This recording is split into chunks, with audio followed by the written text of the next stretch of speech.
अकोला जिल्ह्याच्या अकोट तालुक्यातील जितापूर परिसरात वाघाचा हैदोस सुरू असून वाघ सर्रासपणे पाळीव जनावरांचा फडशा पाडत आहे।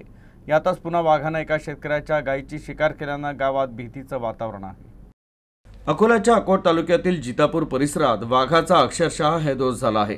या वाघाने पुन्हा एका गायीची शिकार केली आहे। ही या परिसरातील सलग तिसरी घटना असून बसुबारसच्या दिवशी देखील एका गोठ्यात शिरून वाघाने गायीचा फडशा पाडला होता।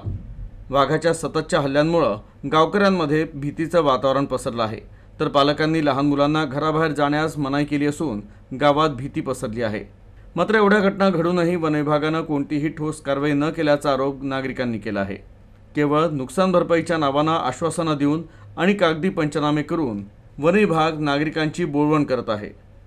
यावर शेतकऱ्यांनी तीव्र नाराजी व्यक्त केली आहे।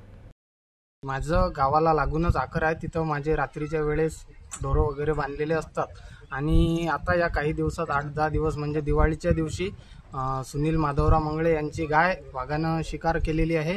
आणि काल रात्री म्हणजे 25 तारीखला रात्री गजानन पाटील मंगळे यांच्या शेतात बांधलेली असलेली गाय वाघानं रात्री संध्याकाळी 10 वाजताच्या सुमारास खाल्लेली आहे।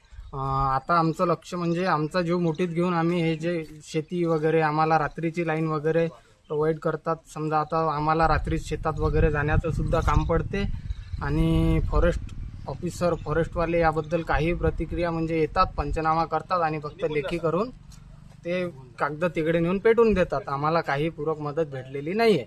मागे आता 2 दिवसाच्या अगोदर सुनील मंगळे यांची गाय मारली आणि माझी आता काल माझी गाय मारलेली आहे। याची हे